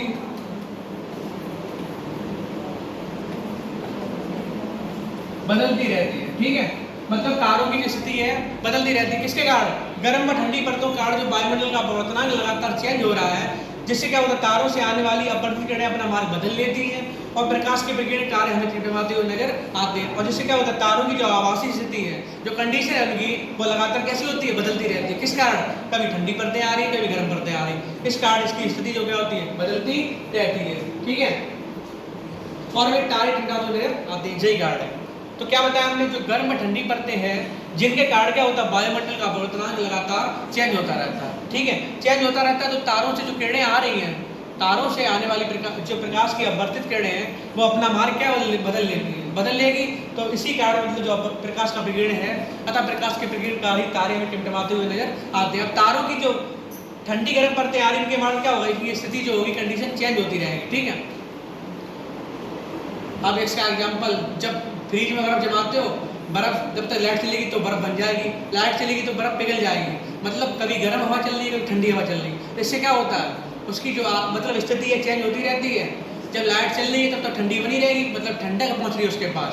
जब लाइट चली है तो गर्म हवा धीमे धीमे निकलती रहेगी, तो वो बर्फ कैसी हो जाएगी? पिघल जाएगी। पिघल जाएगी ना पिघल जाएगी। सेम कंडीशन यहाँ पर भी है कि गर्म ठंडी परतों के कारण इसका स्थिति जो है वो चेंज होती रहती है, अतः तारे हमें टिमटिमाते हुए नजर आते हैं, ठीक है। टिंडल प्रभाव देखो, सारी कड़ी किससे जुड़ी है? प्रकाश के विकिरण के। अगर प्रकाश का विकिरण तुम्हें पता है तो टिंडल प्रभाव भी पता है। पहले हेडिंग छोड़ो, देखो ये हम टॉर्च लगा रहे हैं, ये टॉर्च लगा दी हमने, एक तरफ हमने ले लिया सॉल्यूशन, इधर समझो ये टॉर्च है, लेजर लाइट मान लो, कुछ मान लो। इधर हमने जल भर लिया गिलास में, क्या भर लिया? जल भर लिया। इधर हमने मिक्सर ले लिया, जल या आटा ले लो या दूध का ले लो, कुछ भी ले लो, जल प्लस दूध ले लिया। देखो ये टॉर्च, दो गिलास साइड रख लिए हमने, एक गिलास में भरा पानी, एक गिलास में भरा दूध और जल। जब हम टॉर्च फोकस मारेंगे पानी वाले गिलास में तो प्रकाश की किरण हमें नहीं दिखाई देगी। जो टॉर्च मारेंगे इसमें हमें कोई जो प्रकाश होगा नहीं दिखाई देगा। जैसे ही हम जल में दूध मिला दें, जल में हमने दूध मिला दिया, जब टॉर्च मारेंगे तो हमें प्रकाश की किरणें दिखाई देती है। देखो ये टॉर्च मारने के इसमें जल भरा हुआ है, क्या इसमें प्रकाश दिखाई दे रहा है? प्रकाश की किरण नहीं दिखाई दे रही, लेकिन दिखेगी, हल्की हल्की दिखेगी, ना के बराबर दिखेगी। जैसे ही हमने इसमें दूध मिला दिया, वो ये प्रकाश की किरण दिख रही है, ये वाली दिख रही है। इसमें हमने कुछ मिला दिया, बिले में कुछ भी मिला सकते हैं। तो हमें अगर प्योर जल ले रहे हैं तो हमें प्रकाश की किरण नहीं दिखाई देगी। जैसे ही हमें जल में कुछ मिला दिया, दूध मिला लो या आटा मिला लो, कुछ भी मिला सकते हैं जल में, तो हमें प्रकाश की किरण दिखाई देगी, जिसे बोलते हैं टिंडल प्रभाव, सिंपल लैंग्वेज में, ठीक है। अब क्या होता है? दूसरा एग्जाम्पल ले लो, जैसे अंधेरे कमरे में, अंधेरे कमरे में कोई दीवार में ईंट निकाल दो, मतलब कोई छिद्र है, तो प्रकाश उससे निकालेंगे तो क्या होता है? अंधेरे कमरे में प्रकाश होगा, धूल कण हमें दिखाई देंगे, वही होता है। वहाँ पर टिंडल प्रभाव घटना आप देख सकते हैं। जैसे अंधेरा कमरा है, बिल्कुल अंधेरा, तो उसमें क्या होता है? जब टॉर्च डालेंगे, फोकस डालेंगे उस पर, तो क्या होता है? जो टॉर्च की वजह से धूल कण दिखाई देंगे, वही होता है टिंडल प्रभाव, ठीक है। तो टिंडल प्रभाव क्या जाना हमने? टिंडल प्रभाव जाना जब टॉर्च को मतलब किसी प्योर वाटर से निकालते हैं तो हमें प्रकाश किरण नहीं दिखाई देती है, नहीं दिखाई देती है। जैसे ही हमने जल में कुछ मिला दिया, दूध मिला दिया, तो हमें वो प्रकाश दिखने लगता है, क्योंकि दूध मिल गया, मिक्सचर कैसा हो गया? समांगी मिश्रण हो गया। जैसे मिला दिया उसमें हमने, तो मतलब मिला दिया तो क्या होगा? तो हमें प्रकाश दिखाई देने लगता है, ठीक है। जो टॉर्च मार रहे हैं फोकस को, हमें दिखाई देने लगता है। देखो ये दिख रहा है, इसमें नहीं दिख रहा है, नहीं दिख रहा है। परिभाषा क्या हो जाएगी? जो किताबी लैंग्वेज दी है, किताबी लैंग्वेज दी है, क्या दी है? वही है बिल्कुल, जो सूर्य का प्रकाश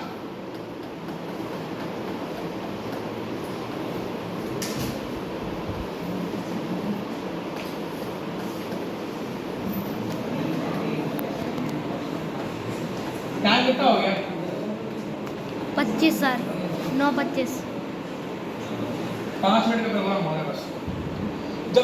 जब सूर्य का प्रकाश किसी ऐसे माध्यम से होता है जिसमें अनेक आकार के अतिसूक्ष्म कण, जैसे धूल कण विद्यमान हो, तो क्या होता है? प्रकाश इन कणों के द्वारा, इन सूक्ष्म कणों द्वारा सभी दिशाओं में फैल जाता है। जो विसरित प्रकाश है वही क्या कहलाता है?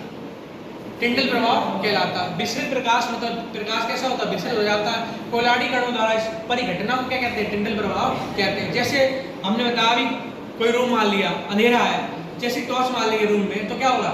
जो छोटे छोटे कण दिखाई देंगे, इनके कण के द्वारा प्रकाश दिखाई देगा, वही होती है टिंडल प्रभाव, ठीक है। तो टिंडल रोवा समझ में आ गया चित्र के माध्यम से। पहले क्या किया हमने, पानी का गिलास ले लिया तो हमें प्रकाश नहीं दिखाई देगा। जैसे ही जल में कुछ मिला दे, कोई विलयन मिला दे, दूसरा दूध मिला दे, कुछ मिला दे, तो हमें प्रकाश दिखाई देने लगता है। प्रैक्टिकल करके देख लेना घर पे, ठीक है। जैसे पानी में तुम टॉर्च मारोगे तो बिल्कुल ना दिखाई देगा, और जैसे दूध मारोगे तो टॉर्च के आर पार दिखाई देगा। अब होता है यहाँ पर तो दिखा दे, अब दूध थोड़ी ना लाएंगे। और अंत का बताओ, इसमें बता पाओ कितना लिखा है, रंगों का भेद कर पाओगे, बता पाओगे? कुछ समझ में आ रहा है इसमें क्या लिखा?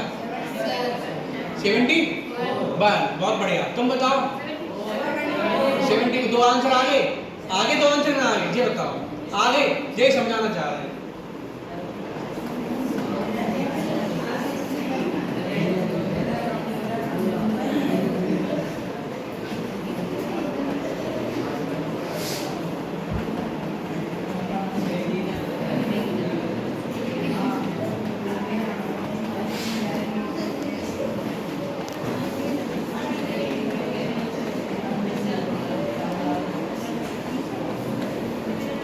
देखो वर्ड अंधता क्या होता है, कलर ब्लाइंडनेस। तो मतलब क्या होता है, इसकी संधि विच्छेद करोगे तो क्या निकलेगा, वर्ड अंध। मतलब वर्ड कैसा अंधा है, मतलब बड़ों को अंधापन, मतलब बड़ों को ना पहचान पाए, वो क्या कहलाता है, कलर ब्लाइंडनेस कहलाता है। मतलब एक व्यक्ति एक से अधिक रंगों की पहचान ना कर पाए, अर्थात रंगों का भेद ना कर पाए कि कौन सा कलर में है, क्या लिखा है क्या नहीं लिखा है, वही क्या कहता है, वर्णांधता कहलाता है। मतलब एक व्यक्ति एक से अधिक रंगों की पहचान न कर पाए, अर्थात रंगों का भेद न कर पाए, वर्णांधता कहलाता है। यहाँ पर कितना लिखा है, 74 लिखा है। दो जगह आए थे वहाँ पर 71 और 74, ठीक है। रंगों का भेद न कर पाना वही क्या है, वर्णांधता कहलाता है। तो दिक्कत बताओ, देखो तुम्हारे सामने सारी परिभाषा हमने बनाई, किसके माध्यम से बनाई, चित्र के माध्यम से और फॉर्मूले के माध्यम से। तो तुम्हारे लिए कोई कठिन काम है क्या? अगर तुम्हारे दिमाग में चित्र सेट है तो सारी परिभाषा बन जाएगी। हमें क्या याद है, हमें चित्र के माध्यम से बना रहे सारी परिभाषाएं, बना रहे ना बना रहे, तो कोई कठिन काम कोई नहीं है। इंसान ठान ले वो काम बन जाएगा, अगर इंसान ना ठान रहा है तो कोई काम नहीं हो पाएगा, ठीक है। आँख वाला टॉपिक चल रहा है, तो एक कहानी छुड़ा रहे, छोटी सी कहानी, ठीक है। आँख वाला टॉपिक चल रहा है, पहले खोल लिया, खत्म हो गया।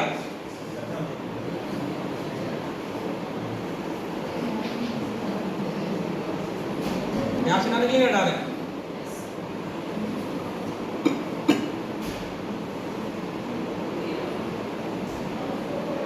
अब ठीक है, अब तो मन लग गया। देखो एक बार एक व्यक्ति बगीचे में गया, कहाँ गया, बगीचे में गया। एक बार एक व्यक्ति बगीचे में गया तो फल लगा था, फल को उसकी देखा आंखों ने, फल को किसने देखा, उसकी आंखों ने। अब आंख वहां जा नहीं सकती, तो गया वो किससे, अपने पैरों से। आंख फल को देख नहीं सकती, आंख ने फल को देखा, अब आंख वहां जा नहीं सकती, देख गया कौन, अपने पैरों से। अब पैर फल को तोड़ पाएंगे, नहीं तोड़ पाएंगे, तो तोड़ा किसके, उसके हाथों ने। अब हाथ फल को क्या खा सकता है, खाया किसने, उसके मुंह ने। अब मुंह क्या फल को रख सकता है, नहीं रख सकता है, रखा किसने, उसके पेट में। अब पेट क्या पचा सकता है। अब देखो यहाँ पर पेट रख लिया। अब जैसे अब होते होते वहां खड़ा एक माली देख रहा था, माली आया, डंडा मारा उसके पीठ पर, जबकि पीठ से पूरे कांड से उसका कोई लेना देना नहीं था।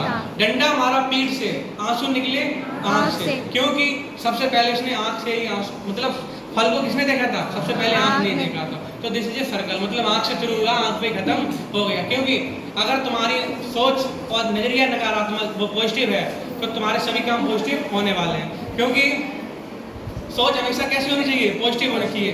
नजरिया होना चाहिए, कैसे होना चाहिए, पॉजिटिव होना चाहिए, सकारात्मक होना चाहिए। तो आंखों से जो भी देखेंगे बिल्कुल सकारात्मक नजर से ही देखेंगे, ठीक है। क्योंकि सब दोस्त किसका आएगा लास्ट में, आंखों का ही आने वाला है। देखो फल को देखा था आंखों ने, और पीठ पे डंडा पड़ा था कि पीठ का कोई पूरा कान से लेना देना नहीं था। समझ गए? तो ठीक है, आज की क्लास सारी हो गई, बैठे रहो, अभी कोई ना जाएगा, बाद में बदलती पड़ती रहती। एक चीज और है तुम्हारे के लिए स्पेशल है, सही है, चित्र बढ़िया बना दीजिए, आंख वाला मजा आ गया हुआ है।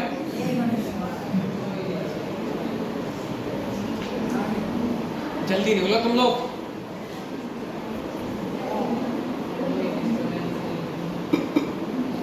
तुम्हारे लिए स्पेशल चैनल तुम लोग देखते हो ना, देख कमी सबसे बड़ी बात। आज क्या दिन है, संडे। भूल जाते हैं यार।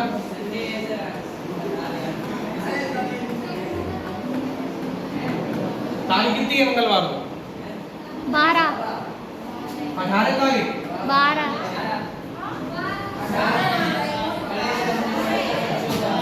कितनी तारीख है? 12 तारीख। कुछ भी हो मतलब समझिए मंगलवार, दिमाग काम ना करता।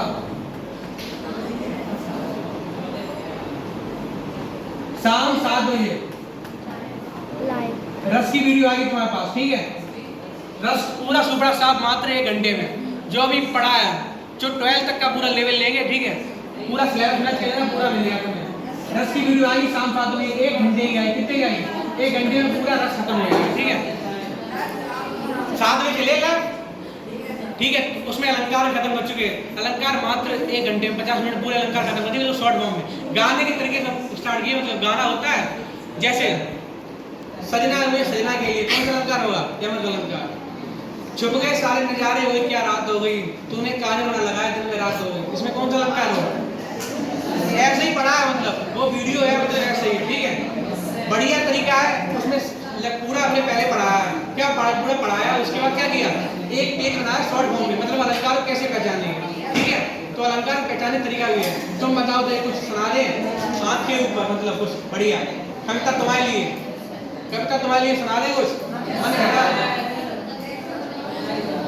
बताओ, सुना दे। 4-5 लाइन की है, मजा आएगा, माहौल बन जाएगा। तो ठीक है, शांत बैठो, कभी मजा आएगा। एक शब्द सुनना पड़ेगा, सुना सर। सुनना पड़ेगा एक शब्द, ठीक है? सुनाए, रेडी? सही आओ। कि जो कानों तक नहीं पहुँचे कभी अल्फाज मत होना, जो कानों तक नहीं पहुँचे कभी वो अल्फाज मत होना, जिसे दिल जान ना पाए कभी वो राज मत होना। है मुमकिन गलतियों से गलतियों का भी तो हो जाना, है मुमकिन गलतियों से गलतियों का भी तो हो जाना। मुझे तुम कुछ भी कह लेना, मुझे तुम कुछ भी कह लेना, कभी नाराज मत होना। धन्यवाद।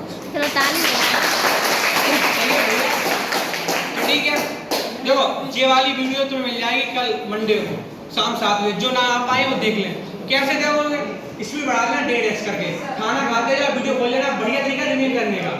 तीसरा चैप्टर बैठ यहाँ भगने क्या पड़ी रहती है, हम खड़े हैं तुम्हारे लिए व्यवस्था कर रहे हैं, तुम्हारे लिए रिवीजन क्लास हो रहे हैं। कहाँ जरूरत थी इसकी क्लास का? कोई जरूरत थी इस क्लास की? लगा नहीं पता। डेली तुम्हें सब सुन रहे हैं, रिवाइज करा रहे हैं, तो जरूरत थी ना। एडवांस इसलिए कर रहे हैं तुम नंबर यहाँ से लेकर ऊपर पहुँच जाओ। नंबर पढ़ने के लिए पास तो सब हो जाएंगे, लेकिन जो टॉप करेगा उसकी पहचान अलग ही होती है। 2 महीने लगे, दिमाग खोल लो, जिनके ना खोलेगा, क्योंकि अब तैयारी जेई होने वाली है 2 महीने में। जो पढ़ चुके हैं वो कोई इंपॉर्टेंट ना, अब 2 महीने में जो तैयारी होगी वो तैयारी होने वाली है। फिजिक्स का सुपड़ा साफ मैं करने के लिए तैयार हूँ। फिजिक्स की टेंशन बिल्कुल मत लो, जो टेंशन है वो साइड रख दो। फिजिक्स तुम्हें एक हेडिंग याद होने वाली है, वो मेरे को छोड़ दो। जो हेडिंग तुमसे याद ना हो पाए हमारे पास ले आना, पूरी हेडिंग तुम याद करानी चाहिए। 1 पेज की हो चाहे 2 पेज की हो, सारी हेडिंग हम याद कराने वाले हैं। 1 चैप्टर खत्म कर चुके हैं, दूसरा भी खत्म कर चुके हैं। तीसरा चैप्टर जब खत्म हो जाएगा, अगले संडे जब भी आएगा याद करा देंगे। चौथा चैप्टर जब भी खत्म होगा याद करा देंगे। और 4 चैप्टर जब भी खत्म हो जाएंगे तो चारों क्लास का 1 चैप्टर, मतलब एक क्लास में 4 चैप्टर खत्म कर देंगे। वो क्लास होगी 4 से 5 घंटे की। तो फिजिक्स की टेंशन तो बिल्कुल मत लो, फिजिक्स की टेंशन सारी हम ऊपर डाल दो। तो मैं सिर्फ एक हेडिंग याद कराने की गारंटी मेरी है। तो मैं क्या करना, सिर्फ क्लास देखना है, आना है, नोट्स हमारे बने हुए हैं। तो फिजिक्स की टेंशन बिल्कुल मत लो। फिजिक्स का बेड़ा हमने उठा लिया है, तुम्हें बिल्कुल टेंशन साइड रखनी पड़ेगी, ठीक है? और तुम्हारे जो सब्जेक्ट है उस पर ध्यान दो। किस पे ध्यान दोगे? केमिस्ट्री, बायोलॉजी और हिंदी और एसएसटी ज़्यादा ध्यान दो। हिंदी एसएसटी बिल्कुल ना पढ़ दो। 2 महीने रह गए, दिमाग में सेट कर लो। फरवरी में पेपर है, बच्चा क्या दिसंबर और जनवरी में सर्दी ज़्यादा पड़ती है, हमें पता मन ना लगेगा तुम्हें पढ़ने में, रजाई से निकलने मन ना करेगा। तो अभी जो कुछ भी है अभी से तैयार करते हुए चलो, ठीक है? तो धन्यवाद, मिलते हैं फिर अगले संडे को। तब तक के लिए जय हिंद। Thank you sir.